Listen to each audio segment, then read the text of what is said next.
Ya. Hanggang binomba. Hanggang kang met kaita.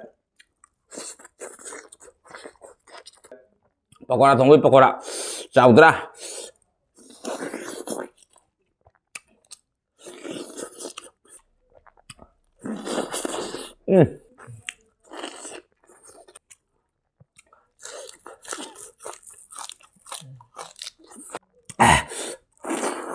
Let's go baby, look at it.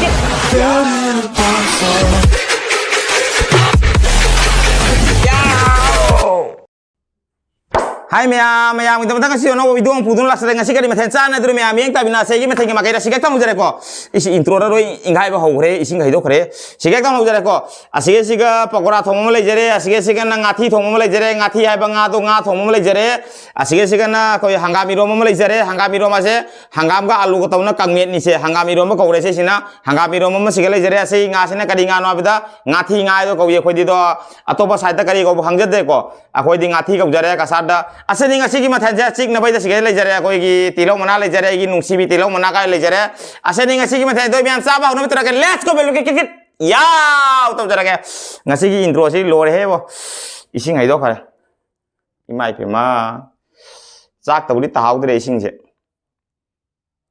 asani aina hana mu nau nai video semang mo tam da intro to mo tam da jam na mang ta oi gare gi ate kata jam oi gare adore mayam sa bai to ko wa yang wangjar roi ke mayam num khangbi ni video ma semada kyam wai wa de do ajiti ure dana intro ma to buda ising haido isini asi khatang kan thoma ma ga di glass se pai ra ga kada da taraga trang aina dum mangjare dai di nga se ek thamo ko ngasi nga se ngathi ni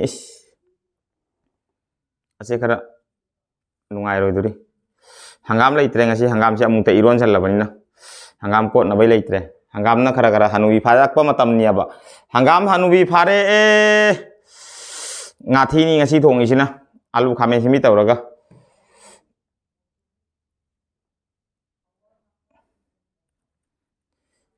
asige dikhang de ngathi je khara hongi hai ta akhoi du di jam tang mani ngathi je asige siga lupa sani tapi ngathi kilo da do jam chawbudi phangde kilo makhai pawa lumba dumaina ngathi phangi aba akhoi duwadi ngathi malai saba ngambagi pangan leiti he tang he akhoi khundadi kari no ngasi tawise wa alu khose koi pai pai khare nei bo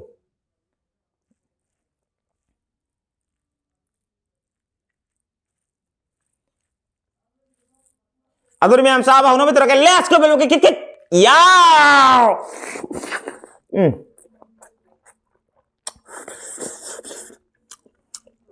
haule budana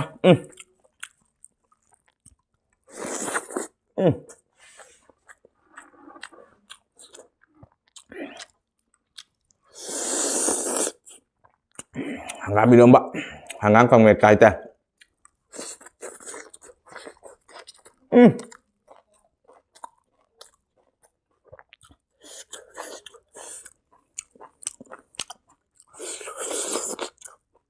hawi ya hangam hanu iparam ni irom basaba hunaro me am hanggap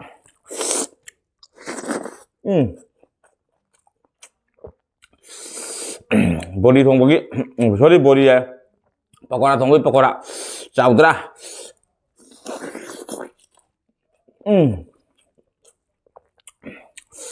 belum tahu ya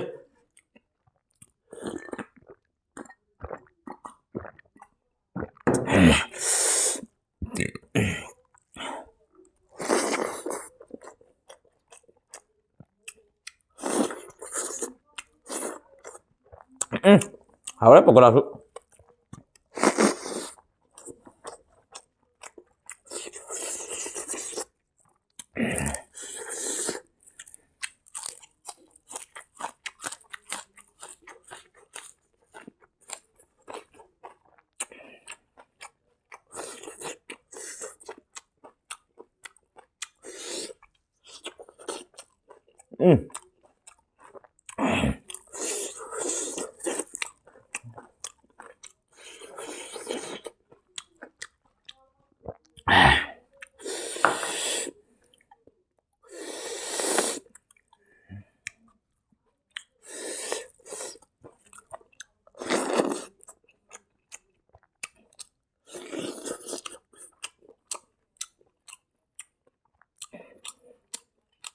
Hảo đấy ngà thì giận.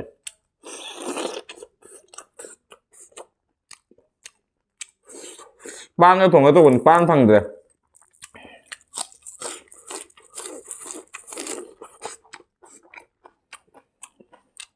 Ngà thì đi ban cái chả hảo rồi.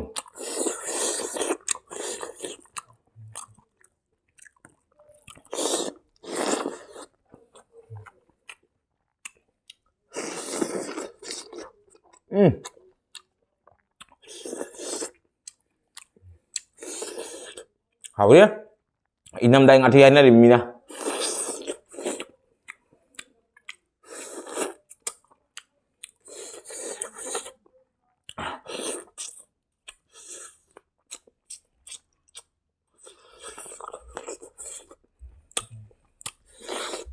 Ngasih ngalle video saya bisa pung terata ya nong dangi inak tay mi khara ngangin saun lak pata sumayam na dum ingo to biu upai lete ko di ngana nong dangi pung ahum da video saya bau da kariya di huina background sound oi bani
Ising asaba ni ko intay siya morok sara ising asata pa di ako na may kaibo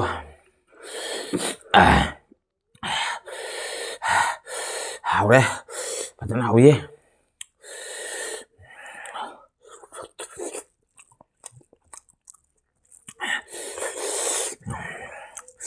ay mic se kadai chang ra ma khang de ngasi theli se khara ja dre mic se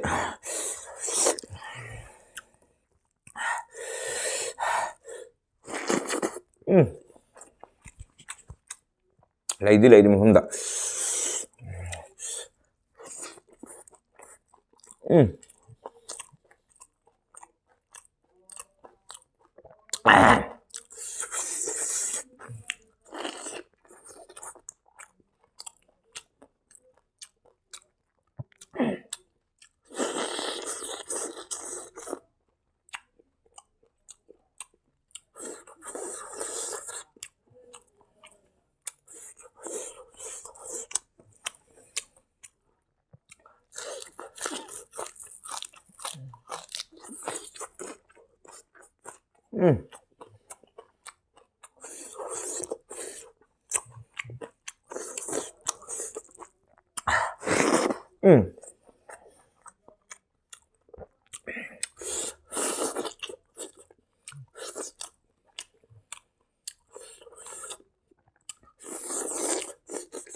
hảo đấy, phải rất ngặt thì ạ.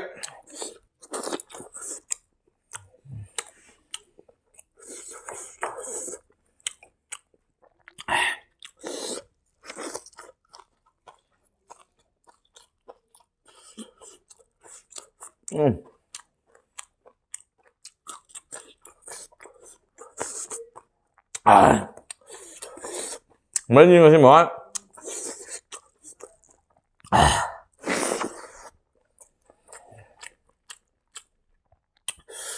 Pakora không bagi, pakora dùng na.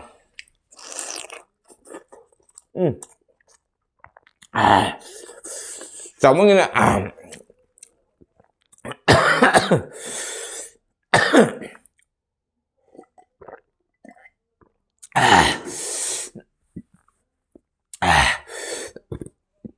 Chồng mấy cái này khai ra trong ngoài giờ thì này bò.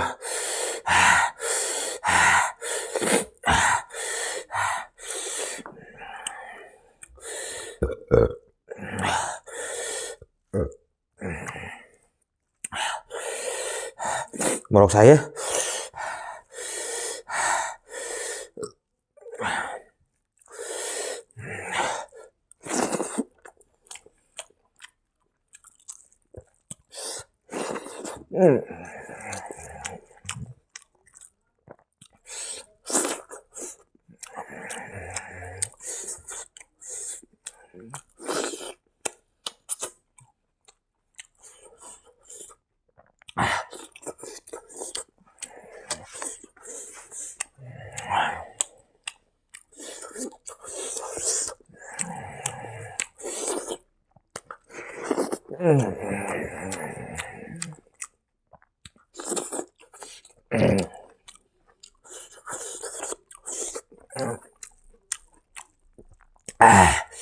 Morok saya.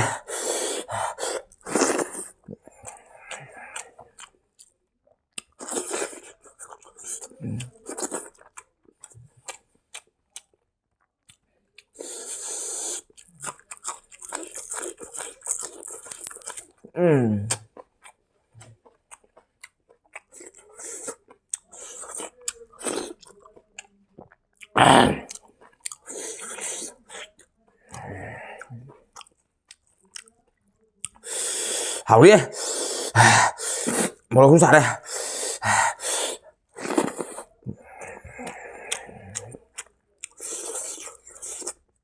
Một lần chứ. Hanggang idong mo din ni. Hanggang nga lu kami na hitay. Sige mo ro kanila.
Một cái xả đen cái gì rồi, một cái cái quan hạp cái tôi này,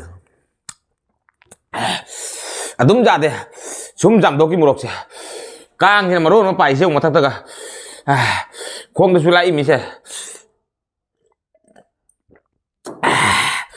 một cái xả đen.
Một lọc xả đây là gì rồi, bảo có đám mà làm hấu đây, hàng mi mà xem mà đi, một lọc mấy hấu rồi, thôi nó khá là em bảo có đám xem mà sao bằng ngầm thế, bục thật lẽ ở phát rồi đây. Overall chắc chắn phát thế. Aduh ini sao số lượng mà tăng video sana betul cái video yang mana ada cái like share comment apa kau bikin channel sini nak cak baca nak ini kada. Mulok sao nó bằng ngầm thế.